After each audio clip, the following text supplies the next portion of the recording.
Graça e paz, graça e paz. Conforme eu prometi numa live que fiz há poucos dias no Instagram, hoje eu vou trazer uma palavra para deixar gravada. Uma palavra sobre necessidade. Mas antes eu quero orar. Pai, em nome de Jesus, no poderoso nome do Teu Filho Jesus, colocamos diante do Teu trono de graça esse momento, Senhor, em que podemos ministrar a Tua palavra, em que temos uma tecnologia disponível para gravar, guardar, para que outras pessoas possam ouvir em tantos lugares. Agora, Senhor, não é apenas uma palavra liberada pela minha boca que vai mudar e transformar vidas, mas é a Tua palavra através de mim. Então eu peço ao Senhor, em nome de Jesus, que venha e fale comigo, para que eu fale também àqueles que vão me ouvir. Seja gracioso comigo, Pai, pelo Teu Espírito Santo, ministra o meu coração. Em nome de Jesus. Amém, amém e amém. A palavra que eu compartilho com você, que compartilhei na live, ela está em dois textos bíblicos como base. Primeiro em Salmo 41, versículo 1, que diz: Bem-aventurado o que acode ao necessitado, o Senhor o livra no dia do mal. Bem-aventurado, bem-aventurado o que acolhe ao necessitado, o Senhor o livra no dia do mal. E o outro texto está em Ezequiel, capítulo 16.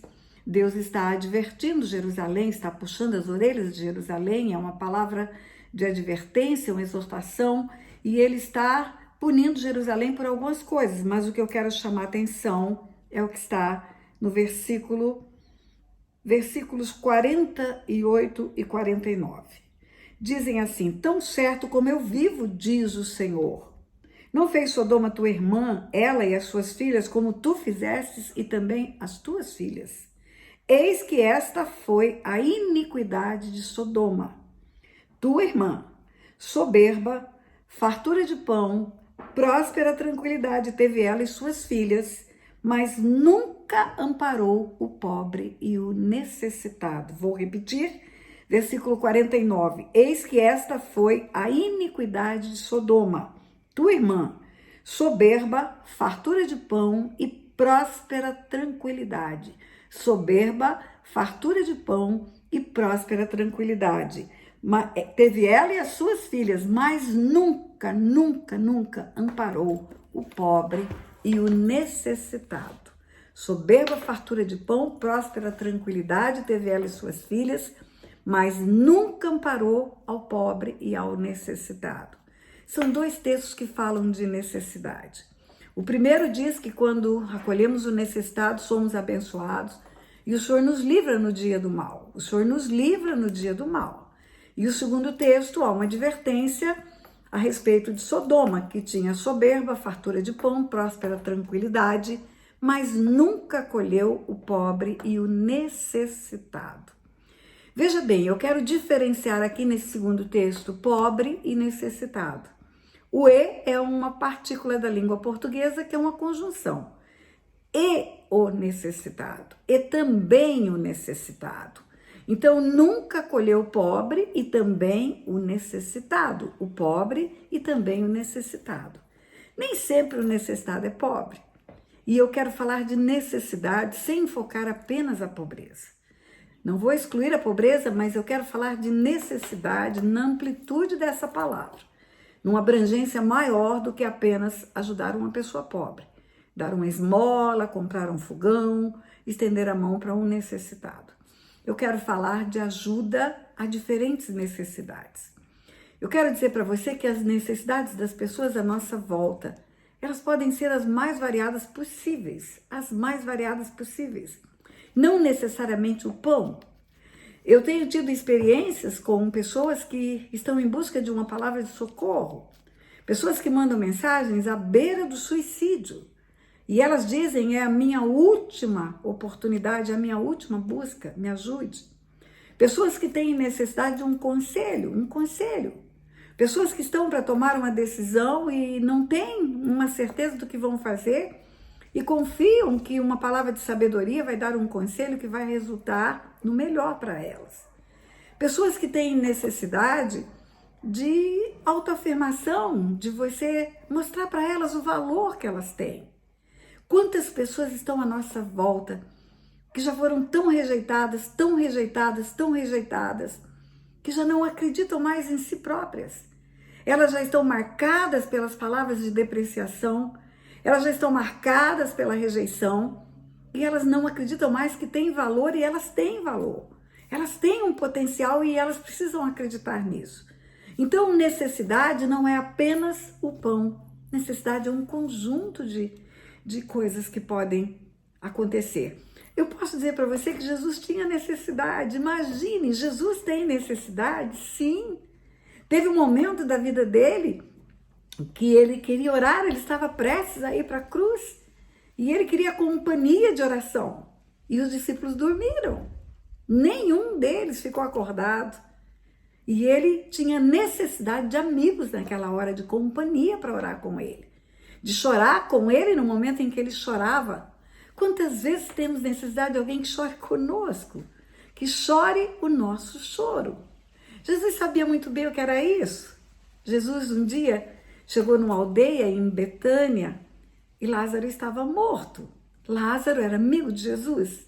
Lázaro, Marta e Maria, era uma família, 2 irmãs e um irmão. E Lázaro adoeceu. E Maria e Marta mandaram chamar o amigo. O amigo era Jesus, aquele que estava andando de aldeia em aldeia, de cidade em cidade, com poder e autoridade para curar enfermidades. Curou tantos enfermos, vai curar o nosso irmão, elas devem ter pensado. E a necessidade delas naquela hora era de que o amigo viesse para curar o irmão. E elas mandam chamar Jesus. Elas queriam agora uma visita. Não uma visita. Jesus as visitou tantas vezes. Tem a história de Marta e Maria com Jesus sentado em sua casa. Marta trabalhando, Maria bebendo da melhor parte, que eram os ensinos de Jesus. Não, elas não queriam uma visita, elas não queriam um amigo simplesmente sentado à mesa. Elas queriam um milagre, elas queriam Jesus que viesse para ressuscitar Lázaro. Aquela era a necessidade delas. Quantas vezes Jesus supriu essa necessidade? Quantas vezes era um cego e ele gritava: Jesus, filho de Davi, tem compaixão de mim. Jesus, filho de Davi, tem compaixão de mim. E Jesus pergunta: o que queres que eu te faça? Ou seja, qual é a tua necessidade? E a resposta: eu quero ver. E Jesus cura aquele homem e ele passa a enxergar. Jesus cura paralíticos, Jesus cura leprosos. Um dia, um leproso falou para ele: se o senhor quiser, eu vou ficar limpo. Jesus falou: quero, fique limpo, seja limpo. A necessidade daquele leproso era ser limpo, para estar no meio das pessoas. A necessidade daquela mulher do fluxo de sangue era que o sangue fosse estancado, porque ela tinha hemorragia que acabou com ela, e ela precisava da cura, e ela queria pelo menos tocar nas vestes de Jesus. A necessidade dela era chegar perto. Entrou no meio da multidão, ultrapassou todos os limites, e chegou perto, tocou nele. Ela só queria tocar nele, a necessidade dela, pela fé, era tocar nele. E dele saiu virtude, poder para curar. E naquela hora ela foi curada. As necessidades podem ser diversas. Mas Jesus, quando estava prestes a ir para a cruz, ele tinha necessidade de que alguém orasse com ele. Ele estava querendo alguém que chorasse com ele, porque ele sabia o que é chorar com os que choram. Quando ele chegou na aldeia em Betânia, Marta e Maria já não acreditavam mais que ele viria. Lázaro estava morto. Lázaro estava sepultado fazia 4 dias. As duas correm ao encontro dele e dizem a mesma coisa, uma de cada vez. Se o senhor estivesse aqui, Lázaro não teria morrido. Eu queria que o senhor o ressuscitasse, é isso que eu queria. Mas eu queria que o senhor o curasse, na verdade.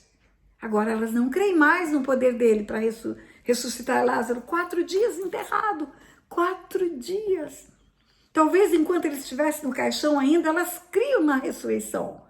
Criam que Jesus poderia ressuscitá-lo, porque ele havia ressuscitado uma menina que estava morta há horas, a filha de Jairo. Ele havia ressuscitado um menino que estava indo para o sepulcro já para ser enterrado, filho de uma viúva na cidade de Naim. Eles sabiam que Jesus tirava morto da vida da morte, sabiam disso. Traziam o morto para a vida, sabiam disso, elas sabiam disso. Mas Jesus tardou e não chegou, tardou e não chegou. E a esperança delas foi embora, e a Bíblia fala que quando elas correram até ele, disseram: Senhor, se o Senhor estivesse aqui, Lázaro não teria morrido. Jesus chorou, ele chorou. A Bíblia diz que ele chorou, e olha bem, ele não chorou porque Lázaro estava morto, não. Não chorou porque Lázaro estava morto. Ele sabia que ele chamaria Lázaro, diria: Lázaro, vem para fora. E Lázaro sairia. Ele chorou porque ele chora com os que choram. Às vezes precisamos de alguém que chore conosco, que chore a nossa dor. Essa noite mesmo que passou, uma irmã chorou ao telefone e eu chorei com ela. Eu chorei com ela. Às vezes a pessoa precisa de alguém que divida a nossa dor, nos ajude a carregar essa cruz que estamos passando. Aquelas irmãs, quando Lázaro estava morto, sepultado, enterrado, há 4 dias, não acreditavam em mais nada, mas elas veem o Redentor chorar. E naquele choro dizia Jesus para elas: eu sei da dor de vocês, eu sinto ela. Na minha compaixão, eu sinto a dor de vocês. E logo depois ele ressuscita Lázaro, chama Lázaro, tira Lázaro do sepulcro. Às vezes precisamos de alguém que compreenda o tamanho da nossa dor. Existem pessoas que têm necessidade de que você vá até ela e estenda a mão em um momento difícil em que ela não sabe mais nada o que fazer, para onde ir, para onde andar. Ela está numa encruzilhada e ela precisa uma ligação, um telefonema, uma oração, uma palavra bíblica, um estímulo. Existem muitas pessoas com necessidades diferentes. Existem pessoas que são ricas, muito ricas. Moram em cobertura, uma por andar em frente ao mar. Mas tem tanta necessidade. Tem tanta necessidade. Está precisando abrir o coração com alguém. Acabou de sepultar um filho, está precisando de um conforto, de um consolo, de saber que Jesus chora com os que choram, de receber pelo menos essa notícia: olha, querida, eu sei que você está de luto, você acabou de enterrar um filho, mas deixa eu dizer uma coisa para você: Jesus está aí com você, ele chora com os que choram. Ele sabe da tua dor e ele quer dividir essa dor com você. Tem pessoas riquíssimas que suicidam, pessoas cheias de dinheiro. Não estou falando de necessidade de recurso, eu estou falando de necessidade de Jesus, de necessidade de amparo, de necessidade de amigo, de necessidade de afeto, de necessidade de conforto, de necessidade de estímulo. Olha, eu me lembro de um rapaz, de um garoto, era um garoto, nós tínhamos um centro de recuperação de dependentes químicos, cuidávamos de pessoas que estavam precisando de ajuda. Era um lugar onde nós sustentávamos com os nossos próprios recursos, era gratuito, em resumo. Algumas pessoas davam cestas básicas para ajudar, mas era um lugar de pessoas necessitadas, pessoas que não têm para onde ir, que a família não tem recurso para internar numa clínica, que a família não tem condição de levar para um médico. Eles eram jogados lá, jogados. Existiam famílias que literalmente encostavam o carro e jogavam lá aquele filho. Já tinha feito tanta coisa errada, já tinha trazido tanto sofrimento. E eu me lembro que tinha um menininho jovem ainda, muito jovem, ele era o caçula. Eu olhava para aquele menino e eu via uma necessidade tão grande de afeto. Eu via uma necessidade tão grande de proteção. A necessidade dele não era comida, não era bebida, era proteção, era afeto. E eu dei muito afeto para aquele menino, ele me chamava de mãe. Quando eu chegava naquele lugar, naquele centro de recuperação, ia todos os dias para orar, para ministrar a palavra. Ele corria na frente, às vezes eu chegava e ele estava trabalhando em algum lugar e ele não me via chegar. E eu conversava com um, conversava com o outro, ele corria na frente e dizia: mãe, onde que você pensa que vai sem me dar um beijo primeiro? E eu dava um abraço, dava um beijo na face dele. Eu sabia que aquele beijo, aquele abraço era um combustível para ele. O afeto que eu dava, além da palavra, além do tratamento, além da libertação, aquele afeto era o maior combustível para ele ali. Muito bem, aquele menino foi recuperado, saiu, foi embora. teve uma recaída, voltou, nós o recebemos de novo, com o mesmo afeto, com a mesma atenção. Isso é outra coisa que as pessoas às vezes têm necessidade, que você dê a elas uma segunda chance. Que vocês não a crucifiquem por causa de um erro. Que vocês deem a ela uma oportunidade de comprovar que ela está transformada. E aí ele voltou e de novo, muito afeto, muita atenção, muito cuidado. E aí ele foi recuperado totalmente, totalmente. Escreveu para mim algumas cartinhas e ele dizia: mãe, você não tem ideia, o que me curou foi a forma como você me tratou. O que me curou foi a forma como você me abordava. O que me curou foi a forma como você estendia a mão e me dava afeto. E o tempo passou e aquele menino sumiu, tornou-se um homem pelo tempo que passou.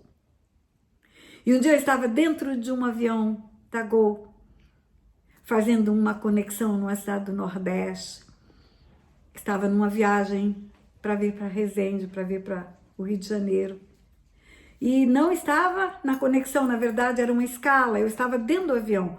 Algumas pessoas desembarcaram, outras ficaram a bordo, porque o voo ia continuar e nós ficaríamos no mesmo lugar onde primeiramente entramos e sentamos. E aí naquela escala saiu a grande maioria dos passageiros, entrou uma equipe para limpar o avião, como sempre acontece, e de repente o pessoal que estava na cabine sai um pouquinho, levanta para esticar a perna. E eu levantei para ir ao banheiro, assim que terminou a limpeza dos corredores. Eu levantei e pensei, vou ao banheiro antes que entre outras pessoas para o novo trecho. E quando eu me levantei, aquele pessoal da cabine, piloto, copiloto, vinha andando. E eu, no meio do caminho, estive frente a frente com eles. E aí aquele rapaz, um homem, ele fala para mim assim: mãe, é você? Onde você pensa que vai sem me dar um beijo? Era a frase que ele dizia no centro de recuperação. Mãe, onde você pensa que vai sem me dar um beijo? Quando eu levantei o olhar, era ele. Era aquele menino que nós recuperamos, que nós demos atenção, que nós demos cuidado, que nós recebemos com tanto amor. E ele contou, ele estava bem, ele tinha família, era pai. E você pode imaginar o tamanho da alegria que encheu o meu coração. O tamanho da alegria. E aí eu me lembrei, daqui a pouco o voo foi embora e prosseguimos viagem. E eu me lembrei do tempo que ele estava sendo recuperado. Naquele tempo eu era procuradora-geral do município de Resende. Depois que eu me aposentei, eu me tornei procuradora. E tinha muito trabalho na procuradoria, mesmo assim eu encontrava tempo para ir todos os dias naquele centro de recuperação. Mesmo assim eu fugia no final do expediente da prefeitura, pegava meu carro e ia lá, não era perto, era longe, mas eu ia lá porque eu dizia: eles precisam, eles não têm família aqui, eles têm necessidade de uma referência. Eles têm necessidade de alguém que acredite neles, de alguém que diga: você pode, você consegue, você vai. Então, queridos, vocês que me ouvem, a necessidade de uma pessoa pode ser apenas um abraço, olho no olho, e dizer para ela: olha, você é precioso. Você não é o que você pensa que é, o que dizem que você é um ser formado à imagem e semelhança de Deus. Você tem muito valor, independente dos seus erros, independente daquilo que aconteceu na sua vida, independente das quedas que você teve, não importa. Jesus te ama e eu quero ser um instrumento de Deus na sua vida para ajudar você a sair desse lugar onde você está. Às vezes é um choro junto, é uma oração, é uma mão estendida, é um socorro, um amigo. É algo que nós precisamos o tempo todo. Alguém em quem possamos confiar sem sermos julgados. Alguém que possa ver as nossas fraquezas e nos ajudar a superá-las. Nós temos necessidades. E eu quero orar agora. Seja qual for a tua necessidade, seja qual for ela. Eu quero orar para que Deus esteja suprindo a tua necessidade. Para que aquilo que você precisa, Deus ofereça para você. Pai, em nome de Jesus, No poderoso nome do teu Filho Jesus, eu coloco diante do teu trono de graça todos aqueles que estão me ouvindo e me ouvirão, Pai. Pessoas que têm necessidades diferentes, pessoas que têm necessidades várias, mas que precisam do suprimento dessas necessidades. O Senhor é aquele que pode nos dar tudo. O Senhor pode nos dar o que precisamos, o que desejamos e aquilo que nem imaginamos. Por isso eu peço ao Senhor, vai em socorro do necessitado, Pai. Vai em socorro do necessitado, Pai. Em nome de Jesus. Amém, amém e amém.